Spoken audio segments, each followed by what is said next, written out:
So, according to this new article by Collider, there will be a new Avatar series. Now, since the last animated series, which I think is one of the best animated series of all time, and with the new live action series, which was actually pretty decent in my eyes, let's see what this article is saying. So it says, created by Michael Dante DeMartino and Brian Konietzko, Nickelodeon's Avatar: The Last Airbender still astounds viewers more than 2 decades after its premiere. Fans instantly resonated with this world of elemental benders and dangerous spirits, with the unbearable burdens of a protagonist, Aang, teaching them the value of community in the face of hatred. It was a beautiful narrative many were gutted to see end after 3 seasons, but luckily this world's intricate story continued in the sequel series Legend of Korra. And I did like Legend of Korra. I think Korra came from a different angle, it came from a different perspective. I still enjoyed Korra, maybe not as much as the Avatar series, but Korra was still pretty good. And now we know that it will be fleshed out even further in the recently announced follow-up Avatar Seven Havens. Okay, let's see what this is about. It will focus on the newest member of the Avatar cycle, a young earthbender who has to face the mistakes of her predecessor. Okay, so it's a female lead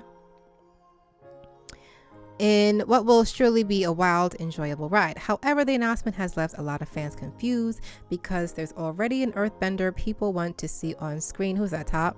Her character who exploits are so complex that it took 2 whole books to document her rise as the ultimate elemental defender. Our new Avatar will be a great addition to the franchise, but when it comes to complete powerhouse who defied the odds and changed this world for better, nobody deserves an animated series more than immortal war fan wielder herself, Avatar Kyoshi. Oh, Kyoshi.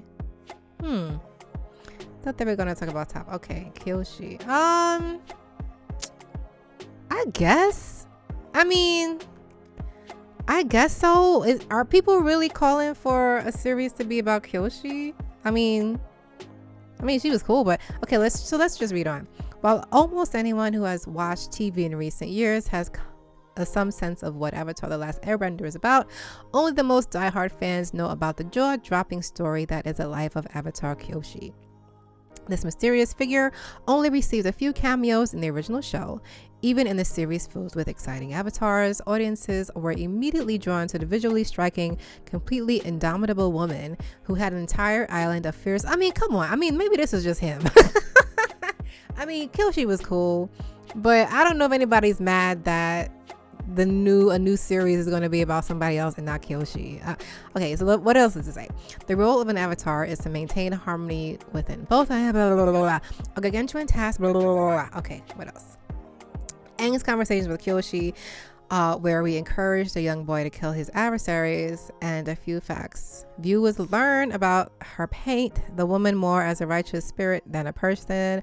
Her harsh morality revolutionized the world's justice systems, and her death at the age of 230 made many believe she was the strongest avatar ever. Despite this, the series never gave much insight into her beyond her brutal demeanor. No, they kind of added in, she had like a little bit of a love thing going on. Right? There was a little bit of a love story going on. What are you talking about? Which is what made many readers confused when the rise of Kyoshi by F.C. Yee revealed how the fierce fighter's life began as a kitchen maid. This story explains that when the water avatar Kuruk died at a young age, the world was thrown into disarray. When the Earth Nation's usual methods of finding the next avatar didn't work, they relied on the wild speculation to label a powerful orphan boy named Dion as the next member of the cycle. Nobody knew that Kuruk's successor was actually Kyoshi, a clumsy, tall for her age homeless girl whose criminal parents had abandoned her to a life of scavenging and starvation. She was luckily adopted by kindly air nomad who was tasked with her diplomats to raise Yun. Her early years saw okay, what are we talking about here? Not enough people know the rise of Kyoshi.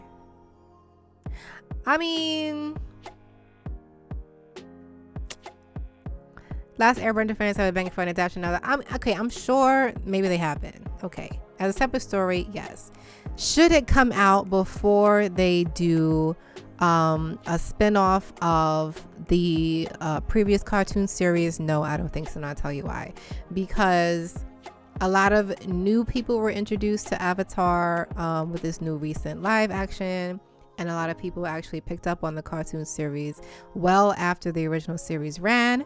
And a spin-off that is more in line with a direct story of a general story of Avatar, of another Avatar, of a new Avatar following Korra, makes more sense than going into a nuanced story about Kyoshi, because that's very specific. Can they do Kyoshi later on? Yes, I think that they should.